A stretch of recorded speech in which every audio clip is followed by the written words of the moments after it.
the problem that most business owners have is they have a hole in their pocket, and it doesn't matter how much you're making, the hole just keeps dropping all the money. So I'm going to share with you 3 things, which is number 1, understanding your business finances. Number 2, how to retain profits. And number 3, how to strategically grow your profits. So let's get ready to jump into number 1, which is understanding your business finances. Right, so understanding your business finances, this is critical for a lot of business owners because they don't want any part of it, right? And we see that part of our business, right? The accounting, the gathering of the information, and of course, putting it into a system as just another job. And, it's a job we don't want, right? And it creates a lot of problems for us. But having financial literacy, right, of the basic financial statements, which are the profit and loss, the balance sheet, and of course, the often overlooked cash flow statements. These are 3 critical statements that we need to be aware of. We don't need to be experts, but we need to have a very clear understanding of what those financials statements are telling us about our business, right? And that's all you need to know, right? You don't have to be like, I'm the expert preparer of these. You can outsource it. You can work with a CPA and have them do it, but you should understand what the numbers mean, because if you're just looking at them and saying, these are just a bunch of numbers, well, they're not going to be very helpful. So listen, financial literacy is important. It's going to allow you to do number 2. And excuse me while I take a drink here.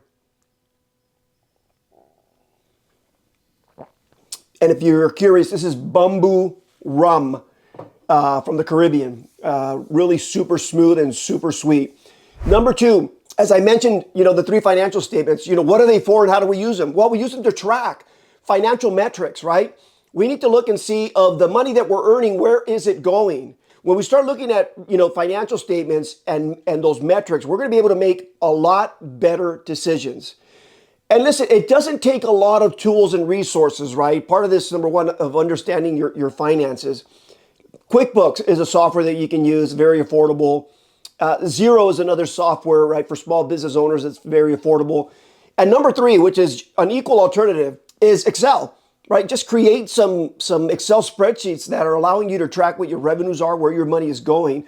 But the important thing is tracking, right? We got to track the operations of our business, and then we have to look at them, and then we have to make adjustments. That's how we're going to be more profitable. You can compare 2 business owners. One says, "Listen, I'm making $3 million in revenue a year," and you got this business right here that says, "I'm making $350,000. I'll tell you that in a lot of cases, this $350,000 revenue is just absolutely destroying this $2.5 million, $3 million company because they understand their numbers. We don't have to go out there and kill ourselves to fix the problem. No, the problem is what I just described. We have to have financial awareness, and that's step number 1 in making any growth that we do experience to stay in our pockets. All right, so listen, we got to learn how to retain our profits, right? Business safety, number 1. We have to keep our profits. And in order to do that, we have to just stop with this. We got holes in our pockets and we just can't, burn the money quick enough. So guys, let's dive into this and let's talk about this because this is important. This is how you're going to be able to scale, right? When we start our business, it's just us. We're going to need the help of other people, and we need it with money, right? And yes, we can, go get some loans and all that, but we got to pay that shit back. So we got to learn to understand that, when we start making money, how do we keep that money and put it right back into our business? And that's by retaining our profits.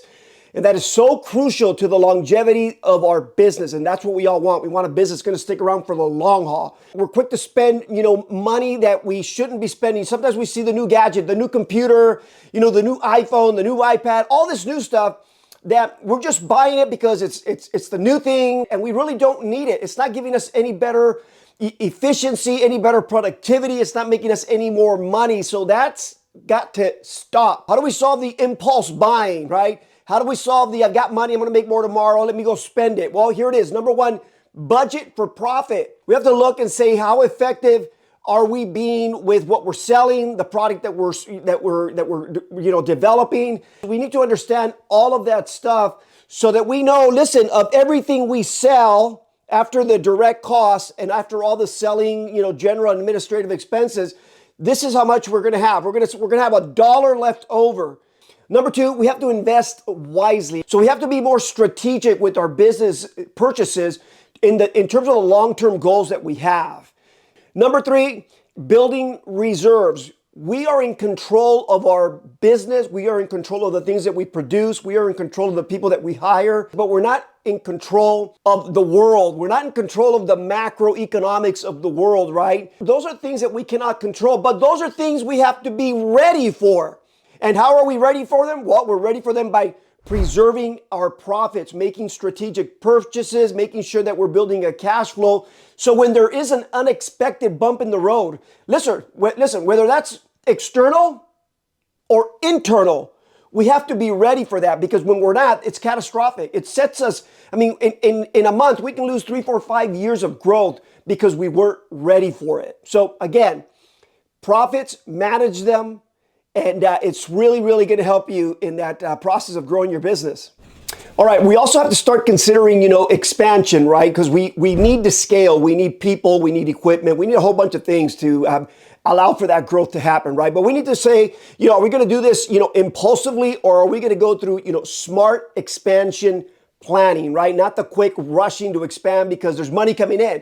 Slow down, plan it out, right? Right before you're ready to boom, make that purchase. Say, do I need it? Yes. Okay. How do I need it? How is it going to help me? What's it going to do for me? What is it going to improve? Boy, if you're checking all those boxes, by all means do it. But if you're not checking those boxes, if you're not coming up with great answers with the what, where, who, what, and how to that question, that's kind of like your little inclination there of, hey, this is probably not the right purchase, right? So again, many businesses focus just on, we're making money, so we got to spend the money. It serves you really no purpose to go from $100,000 to $200,000 if you got a hole in the ship. Because if anything, you're just that much more frustrated that there's that much more money coming and just going right out the door, right? So listen, overall, we got to improve our profit margins, right? We improve our profit margins by, being cost efficient, right? Not being cheap, not spending on what you don't need to, right? We need to spend money on what we need to. We need to optimize our costs, right? What are we building? It's costing us $10 to build this. Can it cost us $9.90? And believe it or not, I've said that 10-cent example for a reason. Guys, 10 cents adds up across many, many little widgets that you're selling. It adds up over many months of widgets that you're selling. It adds up over a lifetime of widgets that you're selling. So again, we have to optimize everything that we're doing.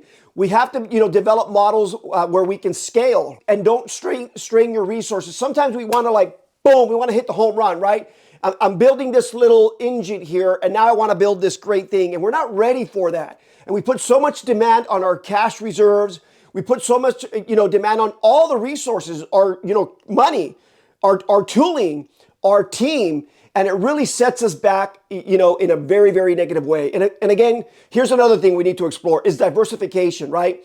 We need to, spread out with strategies that create new revenue streams. But diversification, man, it's such a buzzword today. Have 7 streams of income and your life will change. Well, they better be the 7 streams of income that make sense for you. They better be the 7 streams of income that you know how to do. That's how it works, because all of a sudden, what are we doing? Oh, I'm going to put some Facebook money over here. I'm going to put some Instagram money over here. I'm going to create a YouTube this, and I'm going to create this and that. We got money going out the door, hoping, waiting, and praying that somehow you wake up and you're just, you made all this money. Guys, it doesn't work that way. So again, be very strategic with the expansion of your business in terms of controlling costs, the models that you're implementing to grow, and of course, the diversification of all of that within itself is going to be very, very important to you. All right, we've covered a lot today from your basic understanding of, the importance of financial statements to retaining profits, and of course, your responsibility to growing those profits strategically. And remember, the real path to business growth isn't about, chasing the next big thing, the next new, shiny thing that you can get. It's about deeply understanding and strategically managing your finances. This is where it's at. When you harness that power, boy, then you're going to run to the races and say, I got my $100,000 business. I want to go to 200. I want to go to 500. I want to go to a million, because that's going to change your life when you've harnessed the power of your finances. So mastery in all these areas is critical, not just for growth, but really for stability. Because remember, as you grow, you're going to bring people in, and people are going to look up to you. Good people want to make sure that they're working for a company that's going to be around tomorrow, because the good people that feel that your company is not going to be around tomorrow, they're gone. They're going to find the company that's going to be out there and supporting them, guys. So listen, I hope you found this discussion helpful. Please like it, subscribe to it. If you've got some entrepreneurial friends, share it with them. And cheers to success. And let's build great businesses with great metrics by planning and being smart with financial management.